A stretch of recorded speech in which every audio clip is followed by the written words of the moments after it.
of the power of the cross. So let's sing our song.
its maker bows his head. Curtain torn into dead or raised to life. Finish the victory ride. This the power of the cross. Christ became sin for us, took the blame, bore the wrath we stand forgiven at the cross.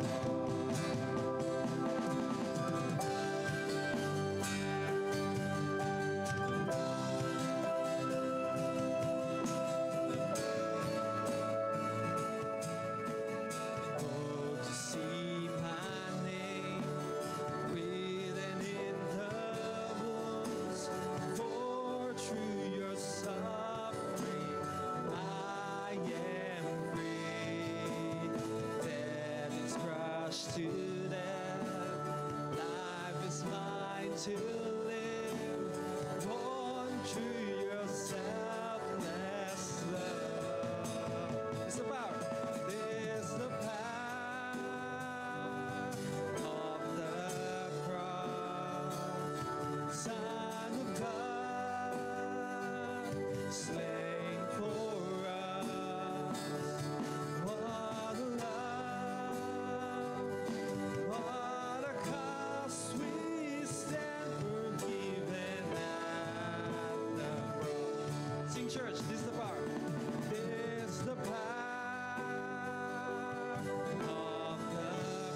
us, Lord, for all of our sins. And we thank you for that, Lord. And naway, as we listen to your word today, gamitin niyo pa yun na magsasabi.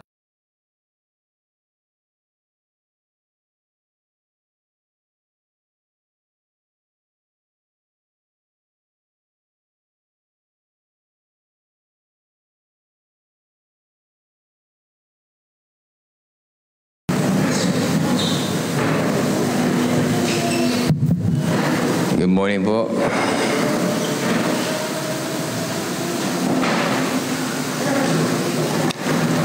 Ipagpapatuloy po natin pa rin ang ating sermon series sa Book of Revelation. Nasa Revelation chapter 13 na po tayo.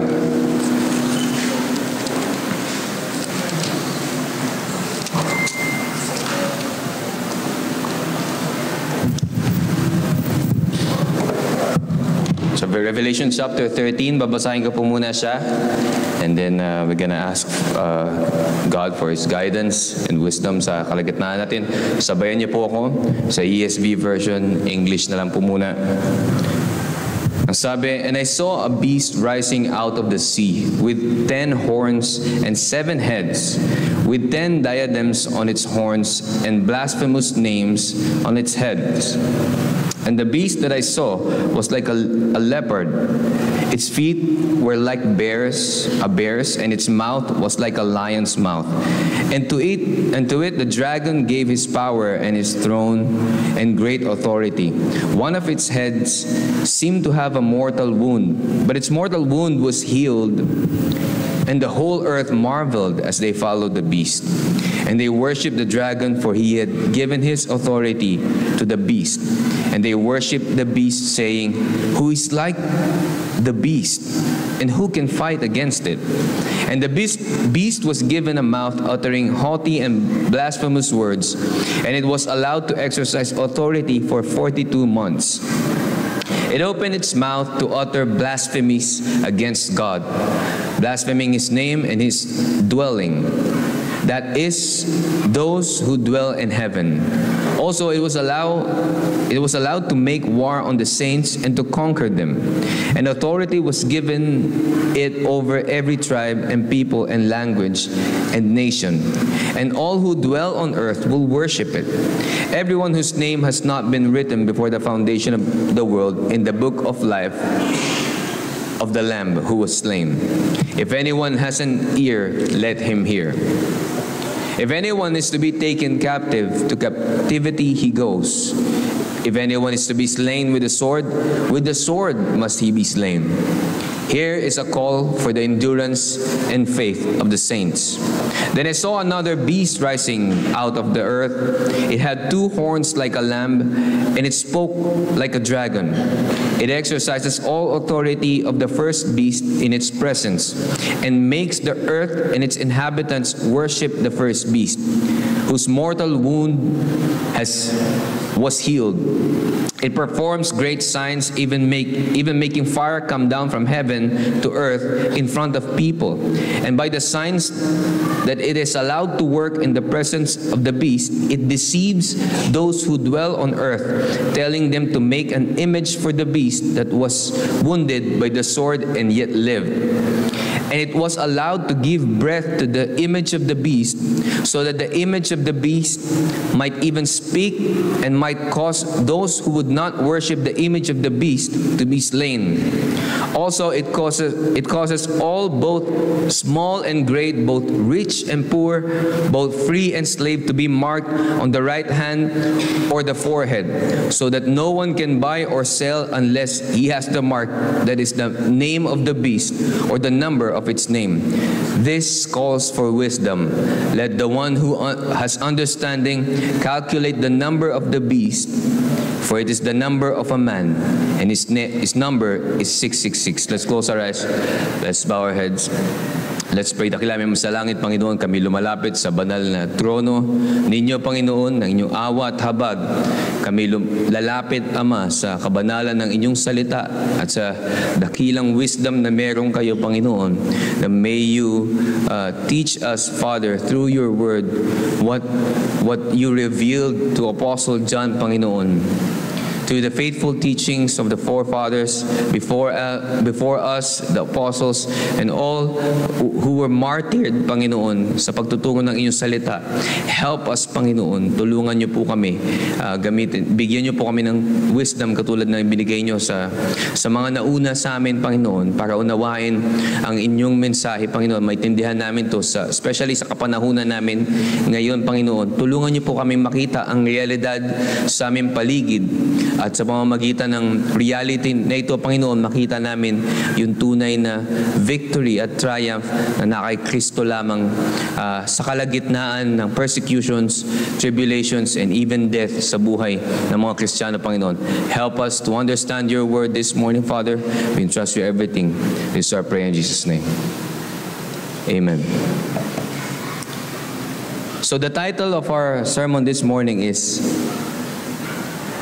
The Beasts, the Mark, and the Enduring Church. So yan po yung text natin kanina, Revelation 13. At yun po yung title natin. Nabasa naman po natin, di ba? That it speaks a lot about beasts. Actually, there's two beasts. May dalawang beasts doon na binanggit. Mamaya tignan natin what could possibly be the symbolic meaning of those two beasts. Ayon po sa aking pag-aaral dito. Of course, it's not sa aking pag-aaral lamang. I relied on the studies of the people before me. Hindi po ako theologian. But I believe na ang interpretation ng ating mga Reformed Baptist brothers ay enough para po maintindihan natin ang kanyang salita. Especially, it's very complicated at ang daming pictures and symbolism doon sa binasa natin. So before we start, I want to show a picture. We're talking about a beast. Kilala niyo ba siya? Kilala niyo siya? Sa parang new generation ngayon, sa Gen Zs and Gen Alphas yata, they know this guy. Ang pangalan po niya, at least yung kanyang social media name ay hindi, that's not his name. Alwizi.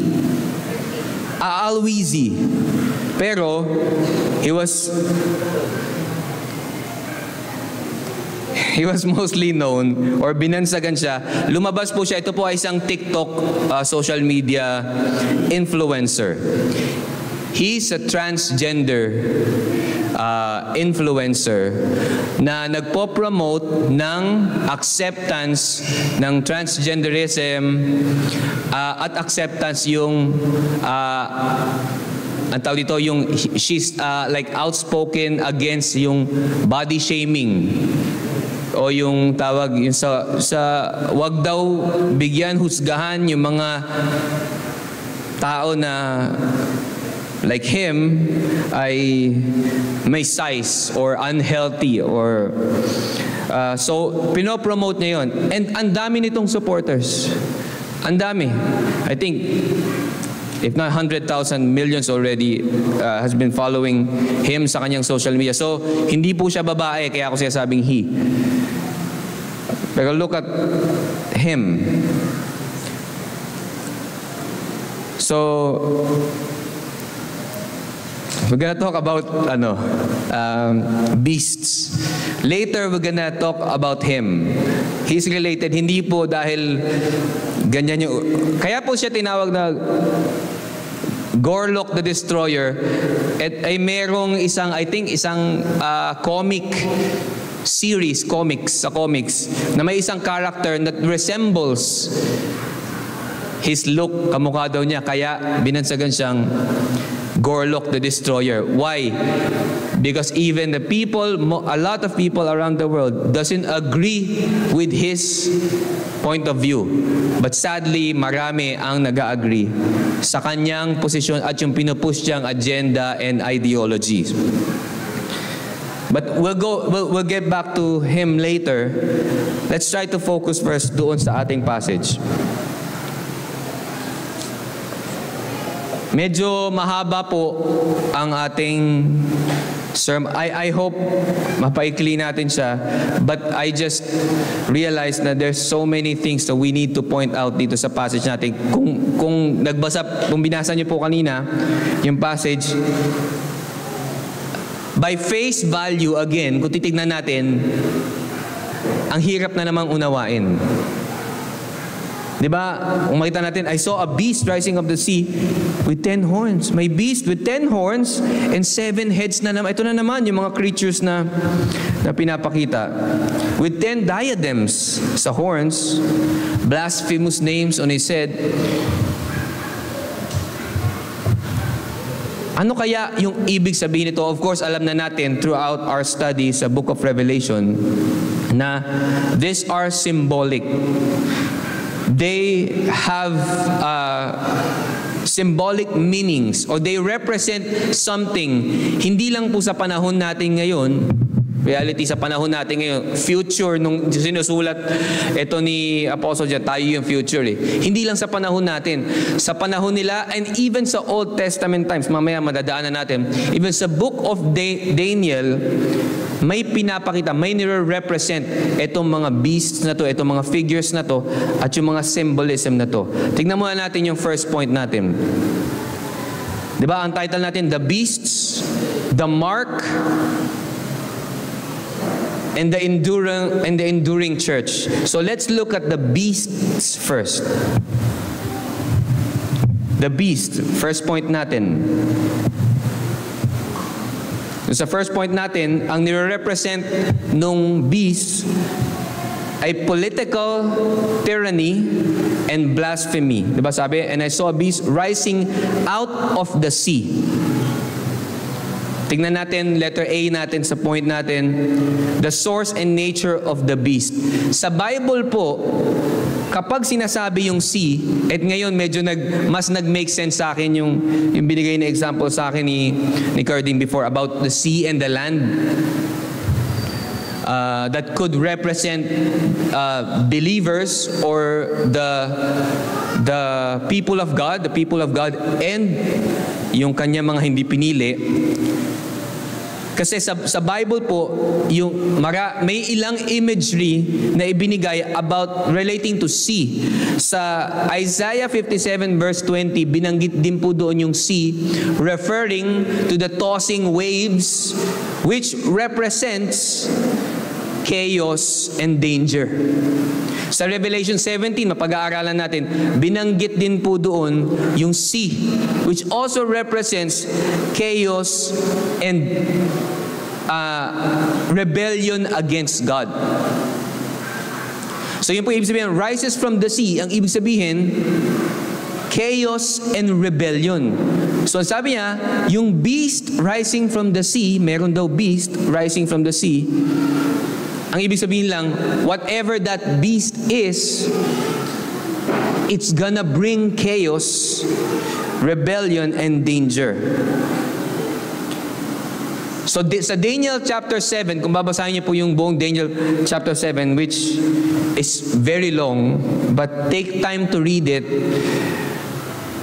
there's so many parts doon sa Daniel chapter 7 na nabanggit din yung same description of this beast.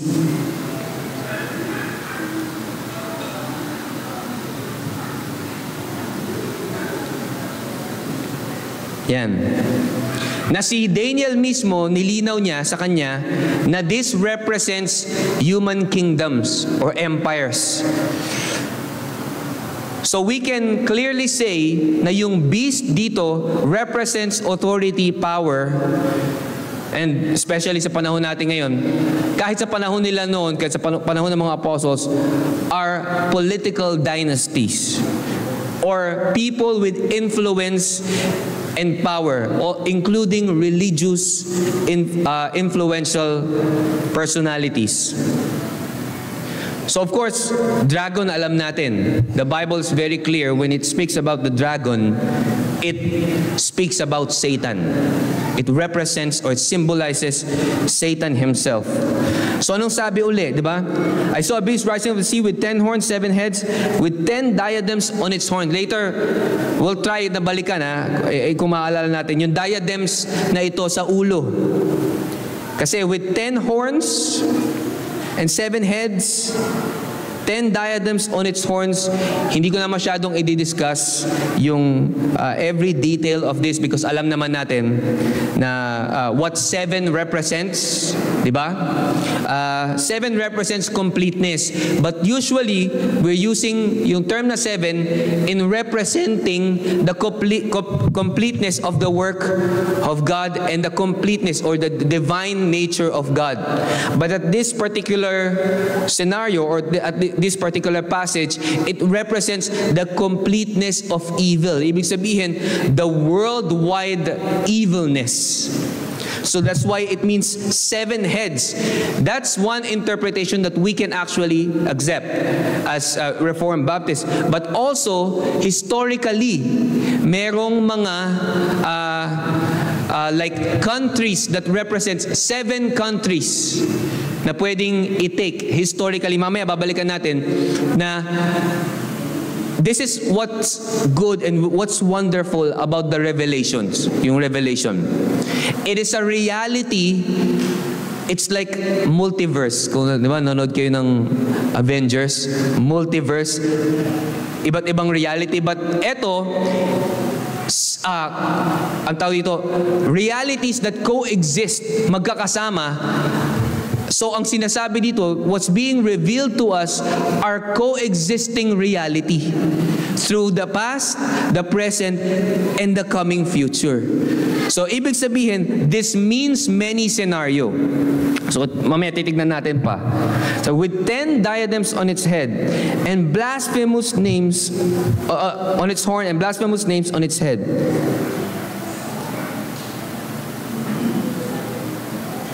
Verse 2, and the beast that I saw was like a leopard, its feet were like a bear's, and its mouth was like a lion's mouth. Ito pong mga binabanggit dito ni Apostle John, you can also see this sa Daniel chapter 7 if you're gonna read. Ito po yung similar na mga words na ginamit.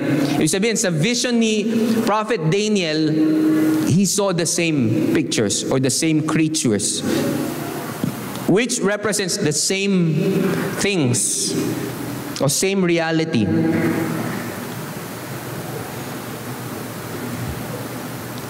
So the dragon, last month, and to it the dragon gave his power and his throne and authority. Again, the dragon represents Satan, and he has given the beast the power. Satan has given the beast the power. Minsan, or minsan di, some interpretations ay nagsasabi, especially po, medyo closer sa ating mga dispensational brothers or mga pre-mill na mga kapatiran natin, na the beast itself and Satan itself ay iisa. Pero, we can clearly see here na hindi. Ang sabi, Satan gave power to this beast. Mamaya, expound pa natin. Why is that? Letter B sa first point natin. Verse 3 and 4. Ang sabi, one of his heads seemed to have a mortal wound. May sugat sa ulo. Isa sa mga 7 heads. But its mortal wound was healed, and the whole earth marveled as they followed the beast. And they worshipped the dragon, for he had given his authority to the beast. And they worshipped the beast, saying, Who is like the beast? Who is like the beast? Who can fight against it? So yung point na, letter B natin sa first point natin, the world's worship of power.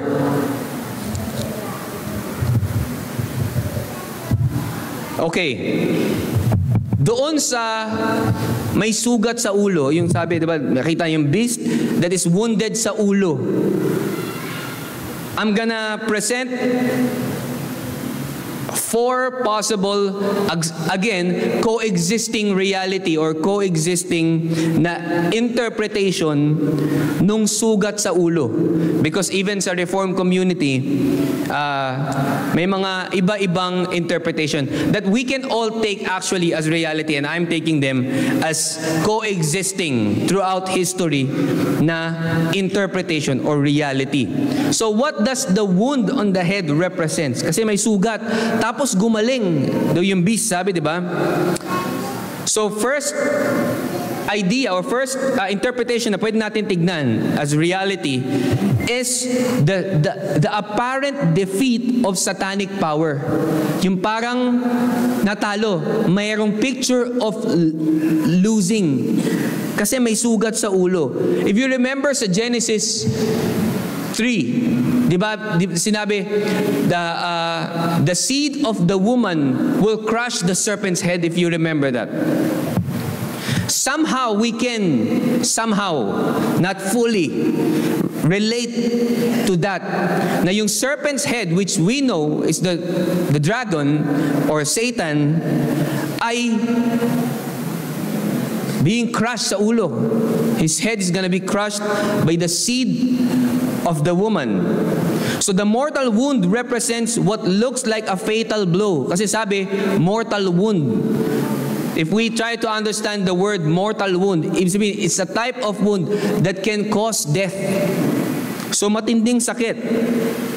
An apparent defeat of a wicked world power or satanic system.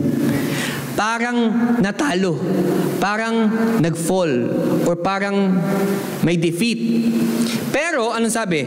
Yet it is healed. Pero gumaling. At dahil dun sa paggaling na yun, sinamba ng mundo. Or na-believe. Winworship ng world, at least the sinful world, yung beast. Meaning that the evil power resurfaces in another form, showing the persistent nature of satanic opposition to God and His church. Ano ang pwede natin i-example dito? I was thinking of an example. Wala akong masyadong makitang clear example, but I just thought of this before lagi kami magkakausap nila Carding about yung, kung maaalala ninyo, doon sa ministry ni Jesus, nung siya'y nandito, ang daming napoposes. Ang daming napoposes. Yung totoong possession, yung talagang di ba, legions of na nagiging malakas sila. I don't know, di ba? Umiikot ulo, lumulutang, kung ano, sinusugatan yung sarili pero hindi namamatay. They have this special power. Napoposes sila. And that's one way of Satan trying to attack or trying to stop yung mission ni Christ.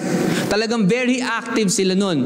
But after Christ has been crucified, namatay na siya, and was risen again, na-realize mismo ni Satan at that point that he lost.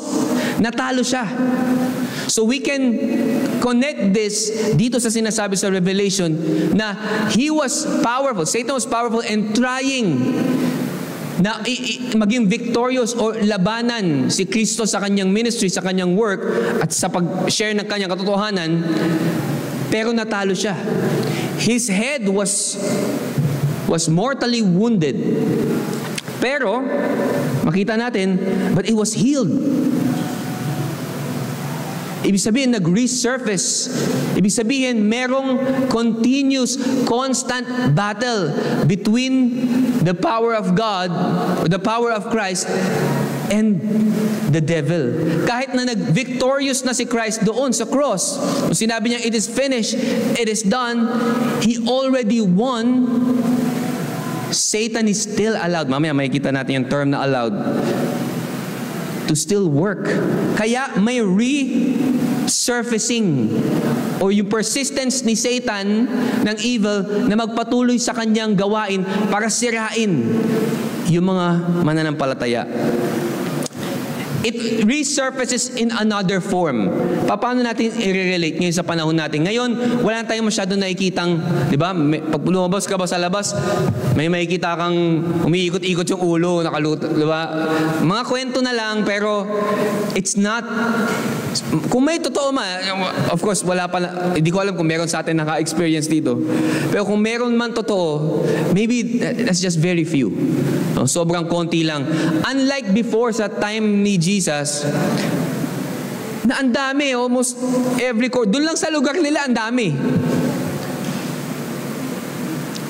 Pero, what could be the resurfacing of the power of Satan sa panahon natin ngayon? Yung healing niya. Ibig sabihin, yung persistence niya. Ano sa panahon natin ngayon? If possession, because possession, yung possession of the demons will not work anymore sa panahon natin. What works? Ano yung pwede mag-work para kay Satanas, para impluwensyahan tayo? We can actually see that right now sa panahon natin.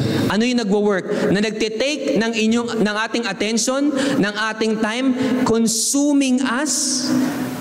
Now, everything na ibinibigay sa atin ito, na-absorb natin, and sometimes, hindi tayo aware na isa pamumuhay natin. What is it? What is it? Malaking isang example ang social media. Television, news, social media. Satan resurfacing yung kanyang power in the form of influence sa panahon natin ngayon. And nakikita natin na he looks like he's winning. He looks like he's triumphant. Of course, sa mga unbeliever, talagang nanalo na siya. Nakuha niya talaga. But even sa mga Kristiyano, hindi ba? Hindi ba number one battle ngayon? Hindi lang ng mga kabataan, but everyone that is exposed sa social media, news, TV, yung influence ng mga bagay na yun sa buhay natin. Hindi ba minsan hindi nga tayo aware na we're so affected sa news, sa mga influencers, kay Gorlock the Destroyer, we're so affected. Yung buhay natin sometimes, parang sumusunod na. Tayo mga Kristiyano. And we can make this, this can symbolize yung weakening of one of the head of the beast as yung defeat niya when the cross was fulfilled by Christ. But then, nagre-resurface in other forms. Sa panahon lang natin ito ini-example ko. Pero, throughout history, marami din. Persecution of the believers, yung mga martyrs na pinagpapatay kahit hanggang sa panahon natin ngayon. These are forms of the resurfacing power of the devil, ni Satan, sa buhay natin. So that's one point. One coexisting realistic interpretation. Yung pangalawa, historical fulfillments. Yung mga nangyari na sa past. And our post-mill brethren, mga kapatiran, will agree sa atin at we agree with them sa mga part na ito.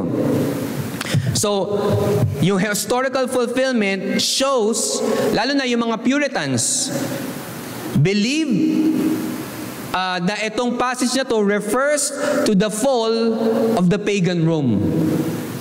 Si Emperor Nero po, sa kanyang kapanahunan, AD before 70, I'm not really sure kung kailan siya nag-start sa kanyang reign, ay siya po ay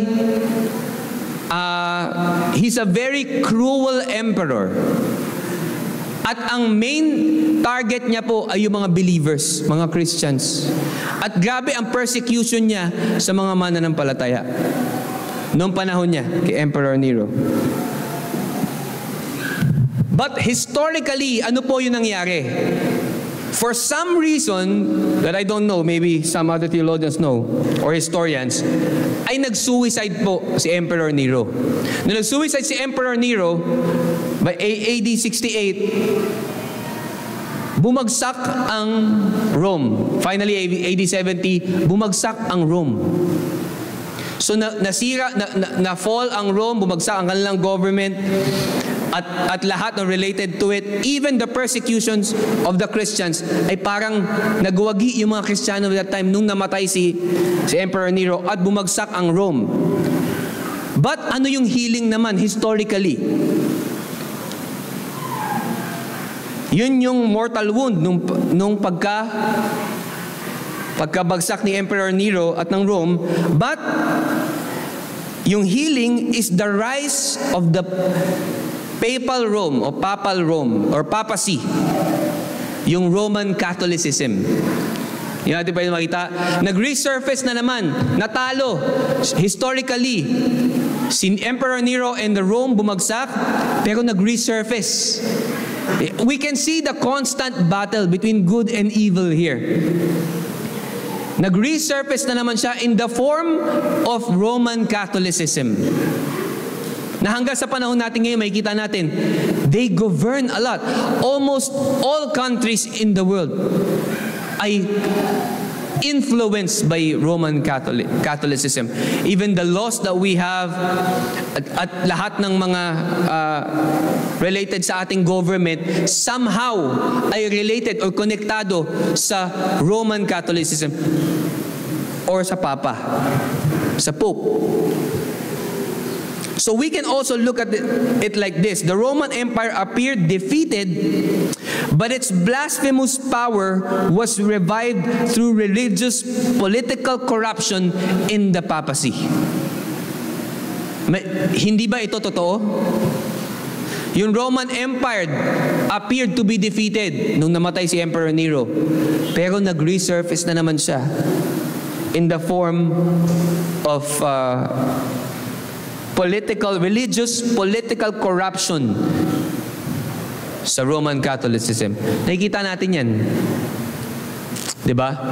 Yung influence ng, I don't know, baka marami sa atin ang hindi masyado nagbibigay ng atensyon sa Pope, sa Roman Catholics, and anything related to them. Pero, it's important to understand and to realize na yung kanilang influence sa mundo is influence, and we can call this, we can look at this as the beast's influence. Actually po, sabi ko nga kanina, yung mga Puritans, even the authors of yung ating pong Confession of Faith, 1689, believes na ang beast o yung 666, the Antichrist himself, ay yung Pope.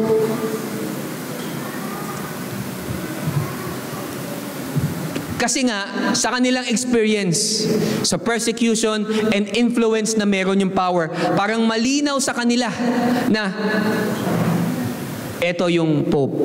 But of course, after several decades later, we get to understand more na hindi lang yes. Kaya nga sabi ko, coexisting reality, hindi siya alternate reality. Hindi siya actually multiverse. But it's a coexisting reality na yung Pope and yung Roman Catholicism can represent the beast at the same time, not just Roman Catholicism o yung Papa, but everything else that goes against the work of Christ. Titingnan natin mamaya, ano yung mga yun. Third, interpretation that we can see or we can consider sa bruising of the head and healing. Satanic counterfeit of the resurrection. Alam natin na si Satan has always been a try-hard. Copycat. Diba? Ano yung, sino yung sa palabas? You're nothing but second grade try-hard copycat. Diba? Yung sa movie, si Satan has always been, remember, bago ang kanyang fall, gusto niya maging Diyos. He's always a try-hard copycat of what God is doing. So this could also represent yung trying hard ni Satan to be a counterfeit of Jesus o yung the victorious. Kasi alam ni Satan, and I believe Satan is really aware na natalo siya when Christ fulfilled His death, burial, and resurrection. Natalo si Satan.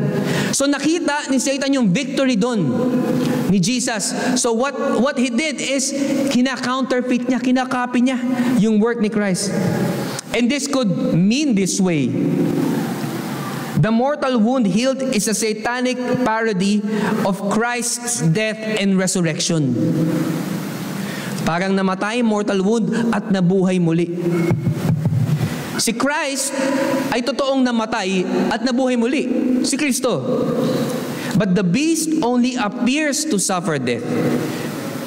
Relating to our coexisting reality na nabanggit natin kanina, when it comes to the Rome, sa kanyang power, sa kanyang influence, the beast only appears to suffer death, but then comes back.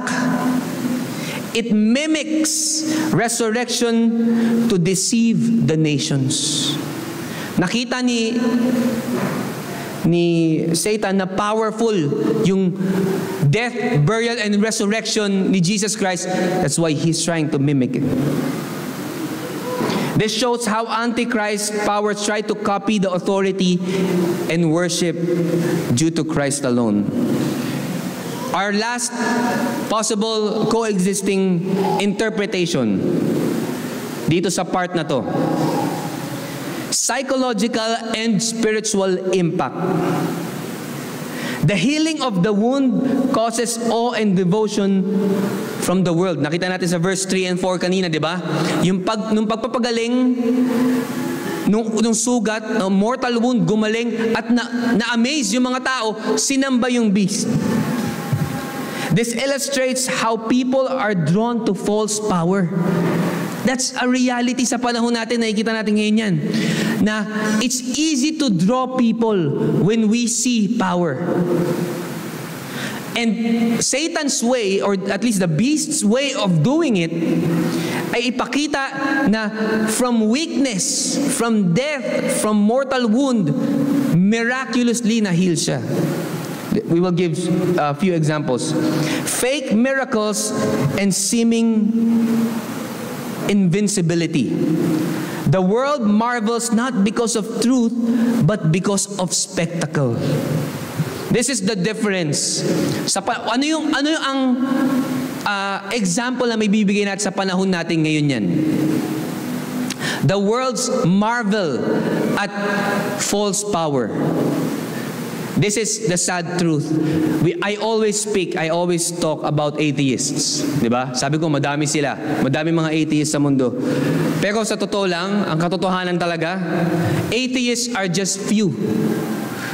Few of the non-believing people, community. You know where most unbelievers reside? Saan yung mga mas maraming unbeliever? Nasaan sila? Ngayong linggo, nasaan sila? A lot of unbelievers are in the church. Maraming mananampalataya ang nasa loob ng simbahan. Umaate ng simbahan, proclaiming believers. Pero ano, they come to church for what? For what? For ano? Or what draws them to church? Sadly, gaano kadami ang members niya? May idea ba? Joel Austin. Gaano kadami? Si Kibuloy, gaano kadami? Members ni Kibuloy. Iglesia ni Cristo, gaano kadami ang members? Mormons. What else? Lahat ng mga heretic teachers. Gaano kadami? The Catholic Church claims to be a Christian church. Gaano kadami? But we believe that if these people hold on to the teachings of these churches, they are unbelievers, sadly. But what draws them? Yung mga Catholics, what draws them sa Pope? Meron pa nga akong narinig na nung kinakausap niya, yung Pope, ang sabi niya, Your Holiness, You see the blasphemy, di ba nabanggit natin kanina, nabasa natin? Na blasphemous, uttering blasphemous words. Tinatawag nila yung Pope as, Your Holiness.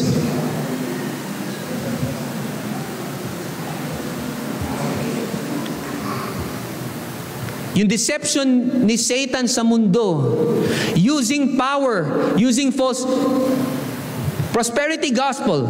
What draws people to go to church? Political and financial power. That's what the world and sinful people desires.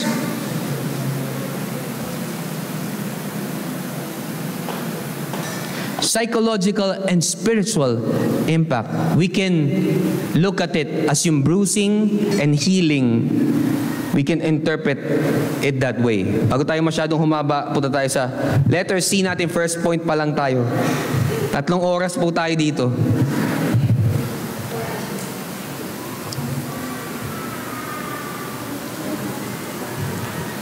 Letter C, war on the saints and the sovereign limits. Verse 5 to 7, sabi, and the beast was given a mouth uttering haughty and blasphemous words, and it was allowed to exercise authority for 42 months. It opened its mouth to utter blasphemies against God, blaspheming His name and His dwelling, that is, those who dwell in heaven. Also, it was allowed to make war on the saints and to conquer them. And the authority was given it over every tribe and people and language and nation.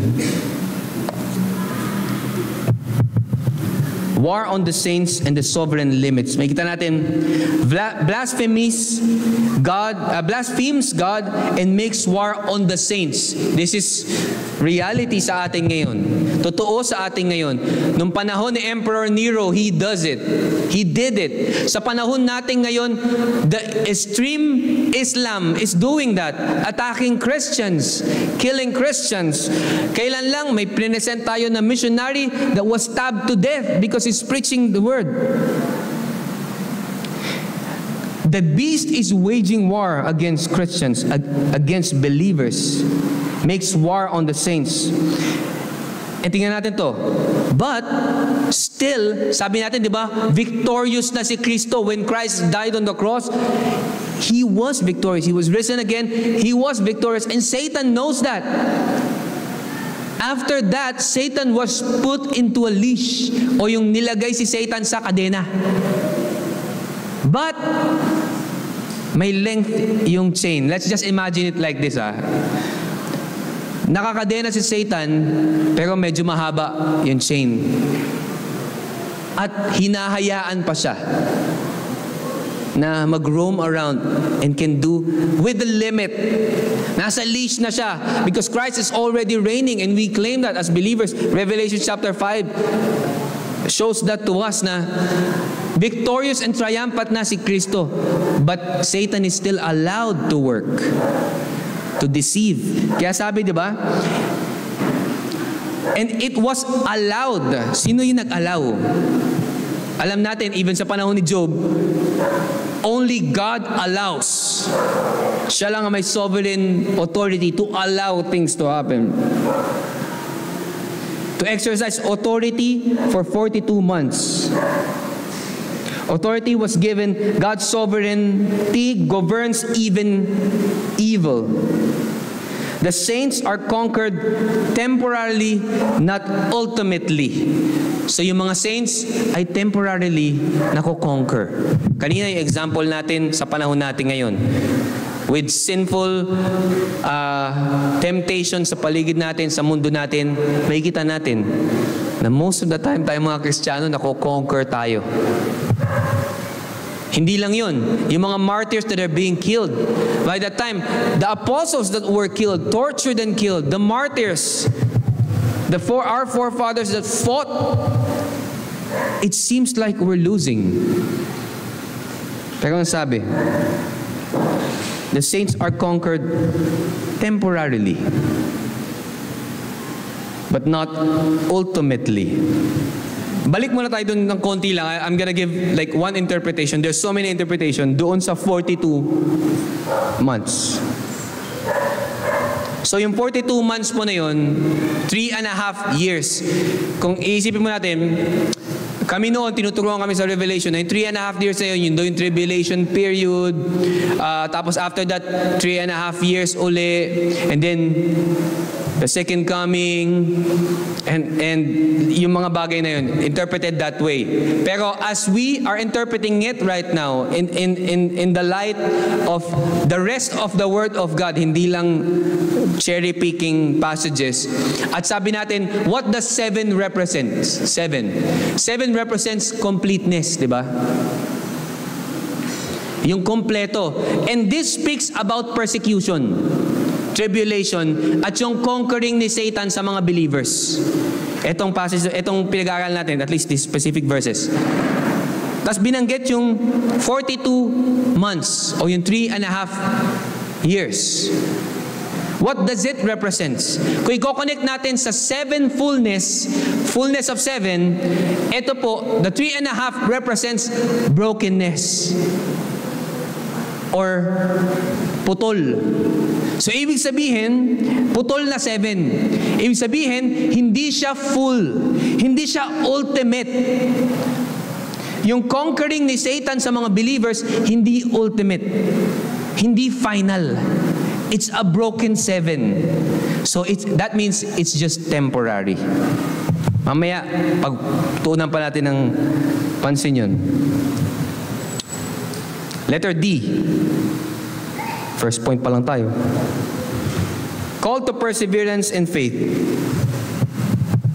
Verse 8 to 10. And all who dwell on earth will worship it, the beast. Everyone whose name has not been written before the foundation of the world in the book of life of the Lamb who was slain. If anyone who has an ear, let him hear. If anyone is to be taken captive, to captivity he goes. If anyone to be slain with the sword must he be slain.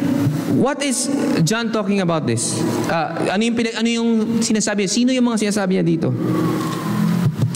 After niyang sabihin na, if anyone has an ear, let him hear. Who has the ear? Who has the spirit that listens? The believers. Tapos ano sabi niya? If anyone is to be taken captive, to captivity he goes. Kung sino yung uhulihin, ikulong kayo. Sabi niya, if anyone is to be slain by the sword, sino yung papatayin ng sword? Patayin kayo ng sword. Again, we're talking about the conquering of Satan sa mga Christians. Ang sabi niya, let it be. Ma-conquer tayo. As we live by the word of God, as we obey Christ, hulihin ka. Patayin ka? Patayin ka. Why do we care? Of course we care. Diba? But ang sabi niya, here is a call for endurance and faith of the saints. Nakita natin that all unbelievers worship the beast.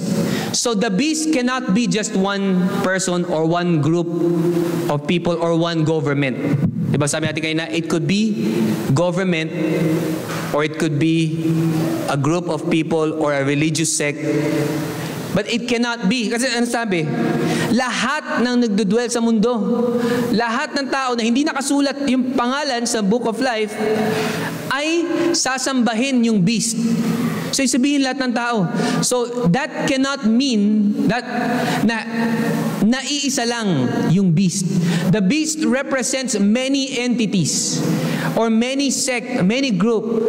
Kaya nga makikita natin na hindi lang yung Rome, but everyone else, everything else that has influence,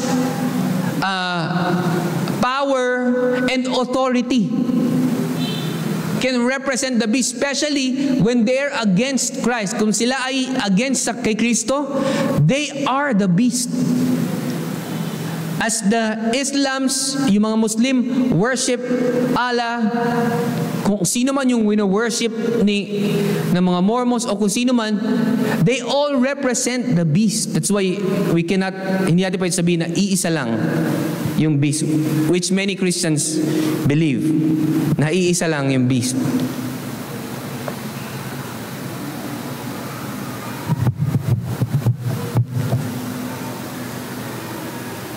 Tuloy natin.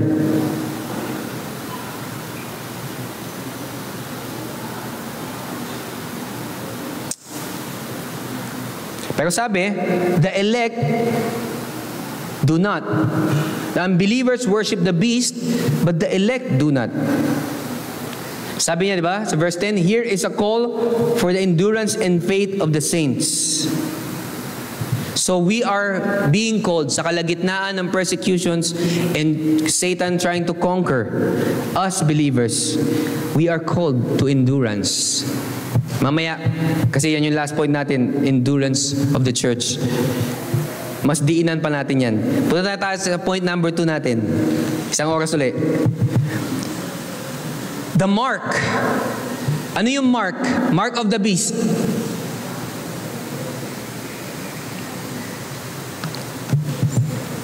In 666. But let's look at this first. There's a second beast. The second beast, which represents religious deception and false worship. Nabanggit na rin natin kanina yan. Ano sabi? Then I saw another beast rising out of the earth, sa verse 11. Sabi niya, then I saw another beast rising out of the earth. It had 2 horns like a lamb, and it spoke like a dragon. It has 2 horns like a lamb daw. It looks like a lamb. Eh, sino ba yung lamb? Remember, pag-aralan natin, the lamb that is sitting on the throne, standing on the throne, it was Christ. Again, we see this, Satan and the beast mimicking Christ. Letter A natin, dito sa second point. Appearance of innocence, pero ano sabi? Like a lamb, but spoke like a dragon. But the voice of evil. Looks like a lamb, imitates Christ, kinokopya si Kristo. Speaks like a dragon, ay inspired by Satan. Ibig sabihin, it speaks blasphemy, it speaks sinful things, and all those things. B, promotes the worship of the first beast. Tingnan natin yung relation ng second beast sa first beast mamaya. 12 to 15. It exercises all authority of the first beast in its presence and makes the earth and its inhabitants worship the first beast whose mortal wound was healed. It performs great signs, even making fire came down from heaven on earth in front of people. And by the signs that is allowed to work in the presence of the beast, it deceives those who dwell on earth, telling them to make an image for the beast that was wounded by the sword and yet lived. And it was allowed to give breath to the image of the beast, so that the image of the beast might even speak and might cause those who would not worship the image of the beast to be slain. Tingnan natin ang connection. What does the second beast represent? Kung kanina, pinapakita natin na yung first beast almost represents, we can look at it like this. The first beast represents the ideology, the belief system, the religious system, or at least yung ideology of Satan himself. And the second beast represents yung power, the authority. Kaya nga anong sabi? It exercises all authority of the first beast in its presence and makes the earth and its inhabitants worship the first beast. At ginagawa nito, at meron siyang authority, yung second beast, na i-push yung mga tao to worship the first beast. Kung titignan natin, ano yung pwedeng example niyan sa panahon natin? Ano lang ang mga grupo ng tao ang may kapangyarihan to impose things? na gawin ng society, ng community? The government. The government. And what does the government do? The government sa maraming parts ng mundo are imposing satanic beliefs. Remember hindi kailan lang, medyo matagal na to, pinagbawal sa Amerika, at least siguro yung last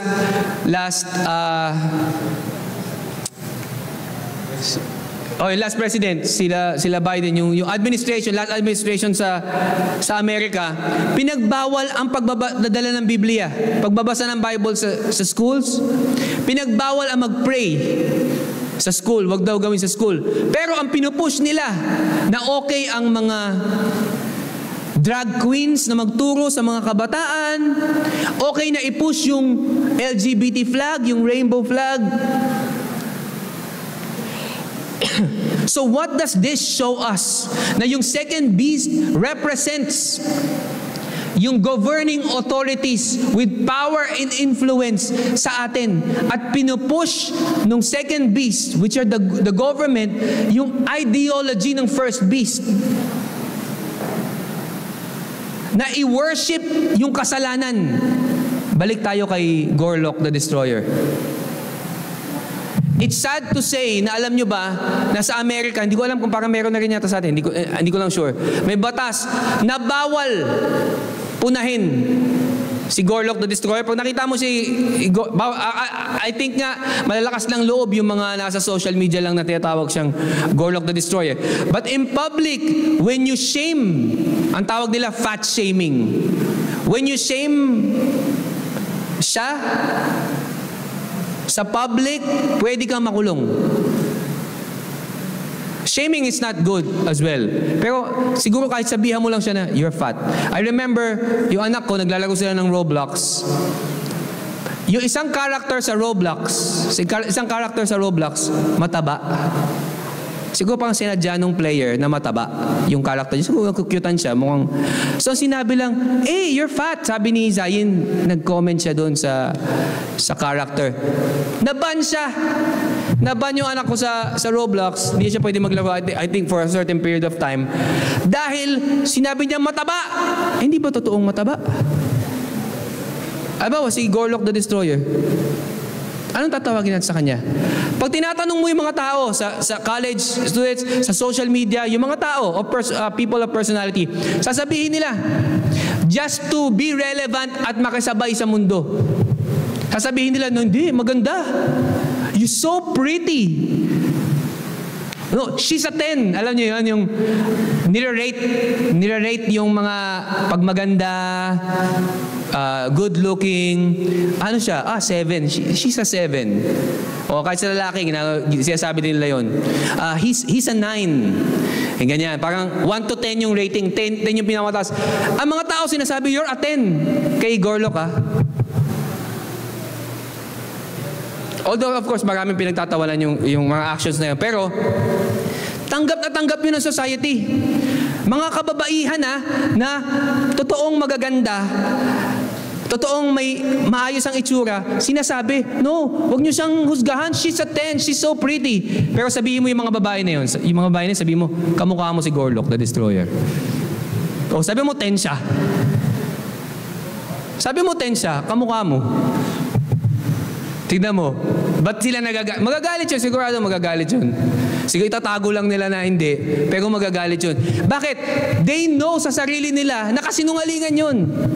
They know sa sarili nila, nakasinungalingan na babae si Gorlock.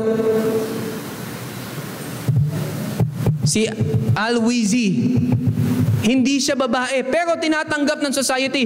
Pinupush mismo ng government. Hindi, tanggapin nyo. Pag nilait nyo yan o question nyo yung kanilang pronouns o ikukulong kayo. The government is the second beast pushing Satan's lies sa mundo. And the world worships it. Minsan kahit Kristiyano complies. Para lang hindi na maging Diba? If you remember, may issue din kailan lang sumikat sa atin yung si Sir. Don't call me Sir. mukha kang, sir diba? Look like, mataba din yun.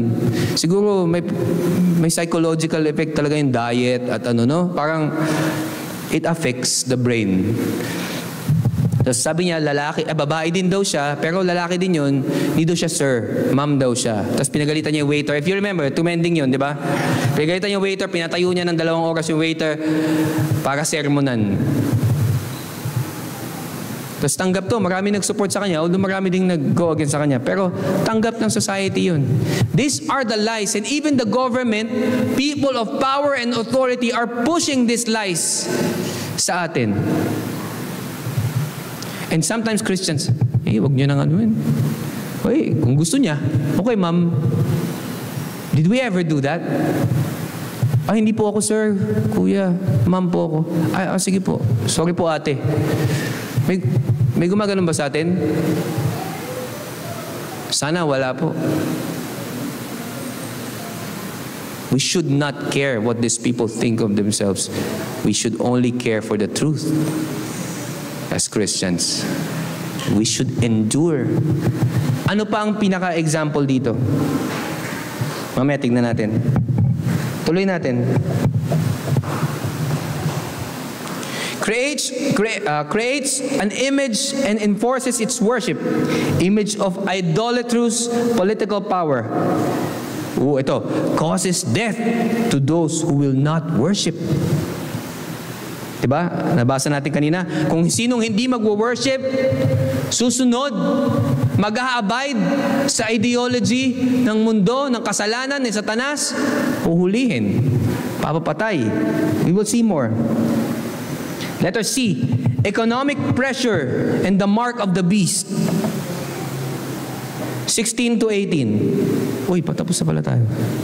16 to 18. Also, it causes all, both small and great, both rich and poor, both free and slave, to be marked on the right hand and on the forehead, so that no one can buy or sell unless he has a mark that is the number of the beast or the number of its name. Hindi makakabili ng pagkain o ng kahit ano. What historical event that happened recently? Of course, nangyayari din to, minsan di lang natin napapansin. Government IDs, whatever. May mga iba bang believe, mga extremists nga sasabi, dapat nga daw walang mga visa, passport. Everyone should be able to travel anywhere around the world. Dapat may freedom tayong ganun. Pero yung government imposing yung mga IDs na to, you cannot travel, pag wala ka nito, pag hindi ka nag-comply. Pero ano yung recent na pangyayari na pinaka-obvious to? Yung COVID. Diba? Yung nag-lockdown. I remember, kasi ako po yung bumibili sa labas, may ID ka. Tapos kailangan mo yung vaccine card. Sa palengke lang sa palengke may mga sundalo.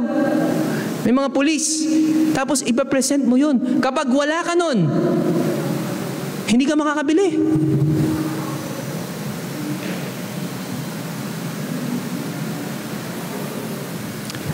Church cannot gather.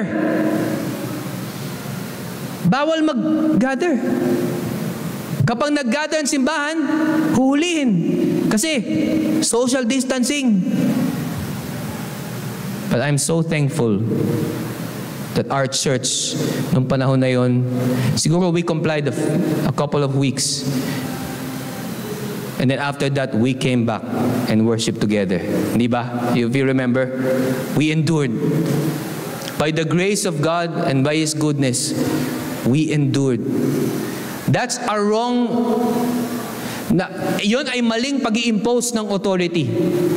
Yung pag-force ng vaccine mismo sa mga tao, actually there's a medical law na hindi mo pwedeng pilitin ng tao to take any kind of medicine.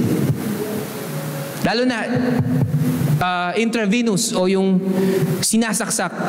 You can't, may freedom ang bawat individual, at least sa batas natin sa Pilipinas, na hindi pwedeng pilitin. Pero anong ginawa ng government? Hindi nila kasi pwede pilitin Ang ginawa nila, kailangan may ID. Hindi kayo makakabili ng pagkain. This is the mark of the beast. Hindi po literal na 666 o microchip. Banggit na ito ni Carding dati. o kung ano mang mga bagay na isasaksakan ka lang microchip sa ulo o sa kanang kamay. No, this represents itong mga bagay na ito. Authority being imposed wrongly. Para ano? To go, to obey. And Christians sa ganitong mga panahon, situation, should endure. And I'm thankful and grateful by the grace of God. Kahit po yung church nila, John MacArthur, nagsaservice sila. Hindi sila nagpapigil. One of his pastors ay hinuli, ikunulong. Buti hindi nangyari sa atin yun. Sila, may mga members sila ng mga kilalang lawyers. Tayo wala eh. But God has protected us. If you remember, hindi niya inalaw na mangyari yun. Actually, nakikita ng community, nagsaservice pa rin tayo. Wala naman nagsumbong. Wala nga, halos mga walang nakamask naman sa atin dito eh. Meron bang namatay sa atin? Sa COVID? Because it's a wrong... Okay. I'm not gonna go further. Baka may naniniwala sa inyo sa COVID virus. I don't. And you can talk to me about that and I can explain. Pero, wala naman. That means ipinupush lang nila yon because of their ideology at kung ano man yung they're trying to achieve politically. And we didn't, hindi tayo nag-comply. We endured against it. Yun yung call sa atin.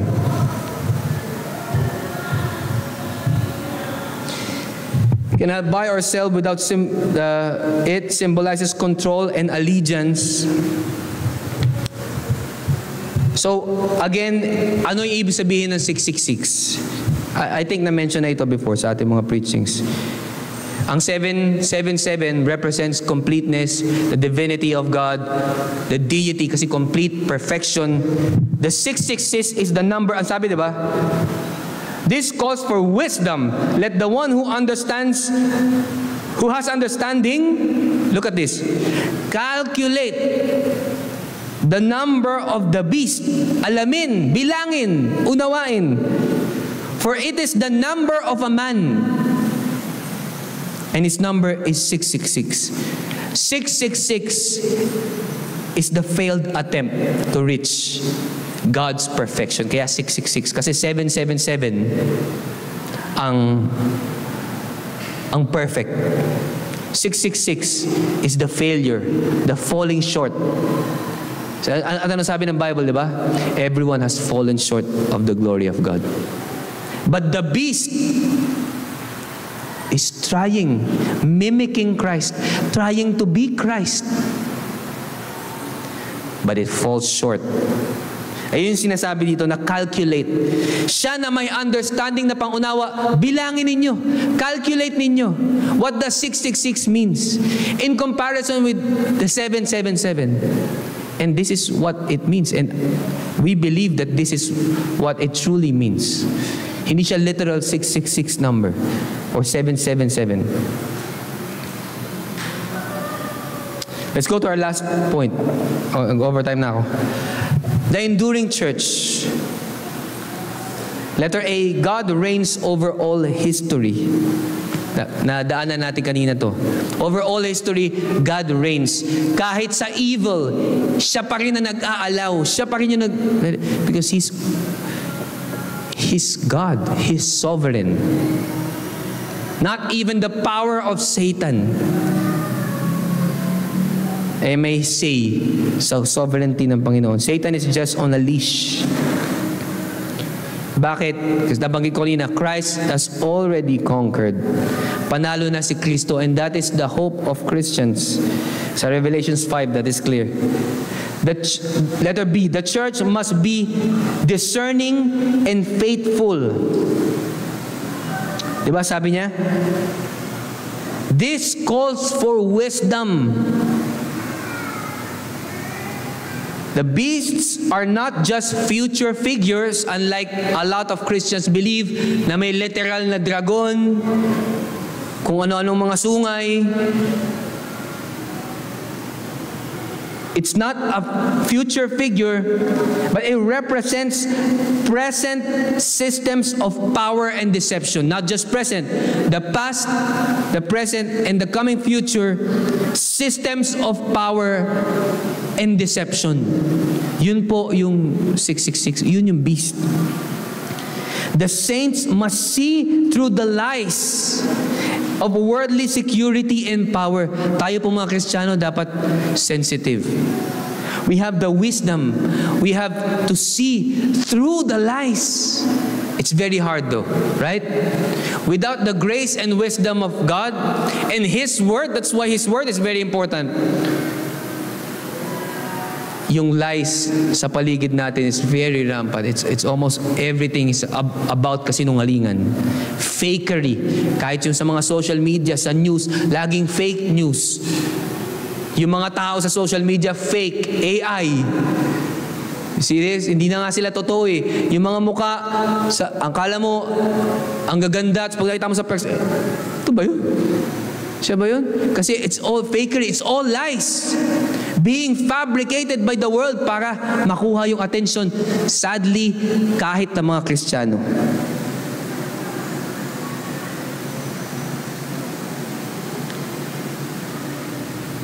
Let us see. Yung mark of the beast is 666. The mark of the beast is compliance. Ano ang mark ng Christians? Yun. Endurance is the mark of the elect. At doon tayo nakikilala at makikilala. If we endure, if we doesn't go with the flow ng mundo, doon makikilala ang mga Kristiyano.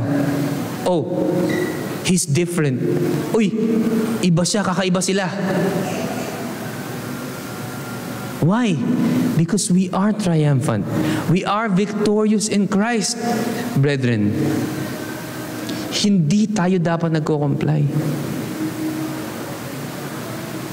We're not weaklings. We're victors.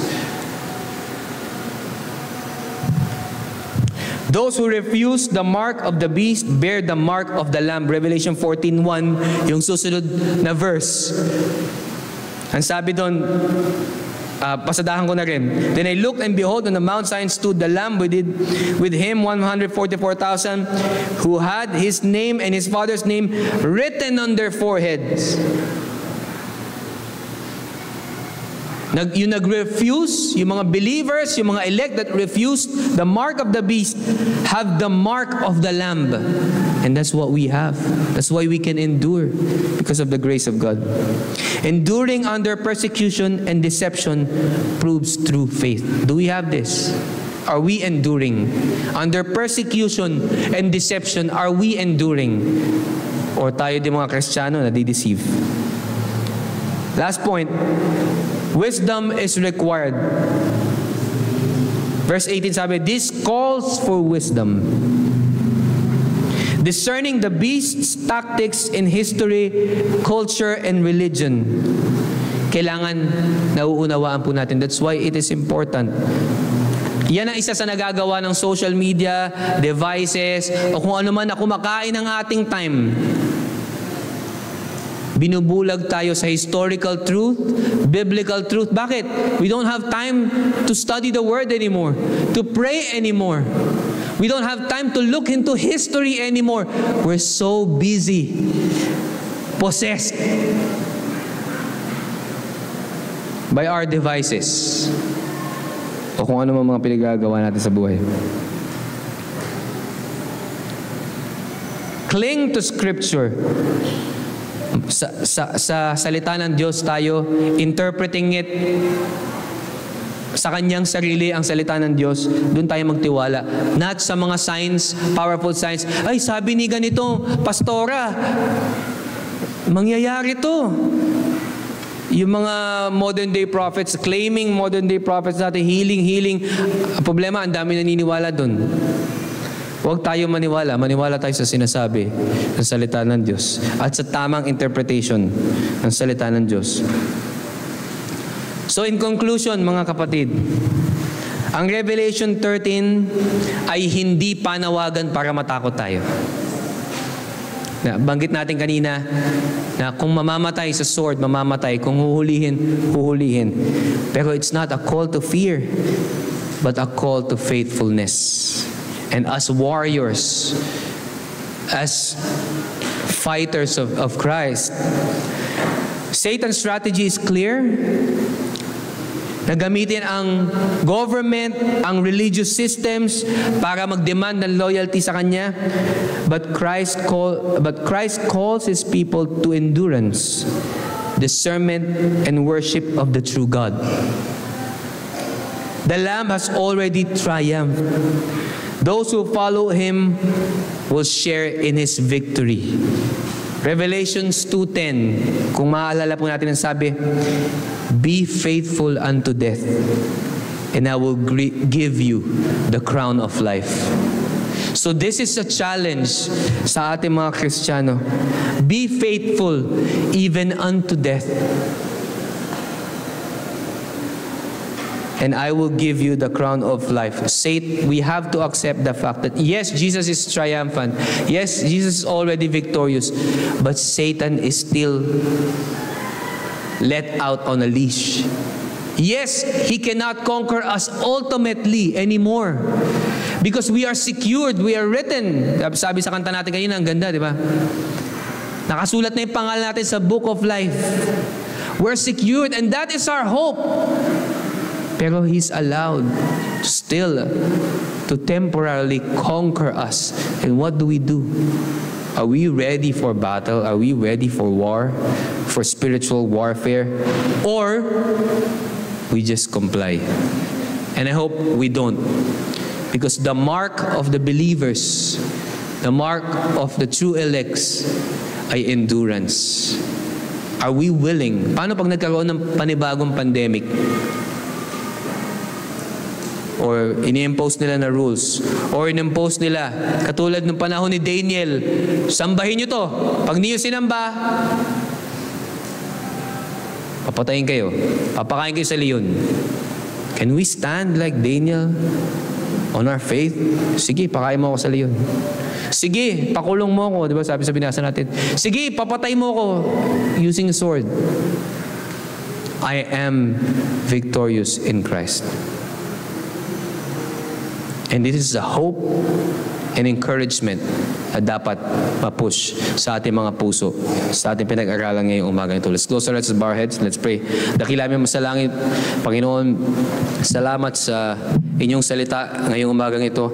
Salamat, Lord, sa pangunawa na binibigay niyo sa amin, sa aming pag-aaral, Lord. Medyo komplikado yung mga symbolic terms na ginamit, na ibinigay, na reveal mo kay Apostle John. But by your grace, Lord, ni-reveal niyo rin ito sa amin para maunawaan namin ito gamit ang mga nauna sa amin, mga theologians, and everyone. And it just makes sense, Lord, that we connect the reality of your redemptive purpose, of your redemptive will para sa amin, ultimately for your glory, Panginoon, ay malinaw throughout all history, since the Old Testament times, throughout all the past, until now, at alam namin na hanggang sa mga darating na future, totoo, Panginoon, ang inyong redemptive will, that it applies, it's getting fulfilled, Panginoon. But help us see. Tulungan niyo kami, Panginoon, na magkaroon ng wisdom, na maunawaan, makita, ma-realize sa paligid namin, Panginoon, that the beast is trying to conquer not just the unbelievers in this world, but also us, Panginoon. And in the midst of this tribulation, in the midst of the persecutions and deception, Panginoon, may we stand as warriors, Panginoon, willing to die, because someday we will have your crown of life, Panginoon. Help us to see see at makita yung worth ni Kristo sa buhay namin more than anything this world can promise us, more than the ideologies that promise so many things, Panginoon. Makita namin ang kapangyarihan and the power of the cross of Christ is more worthy sa aming buhay than anything else. Help us, Lord. Help us see.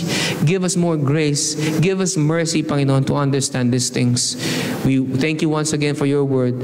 Father, as we continue our service, may you continue to bless us. This is our prayer in Jesus' name. Amen.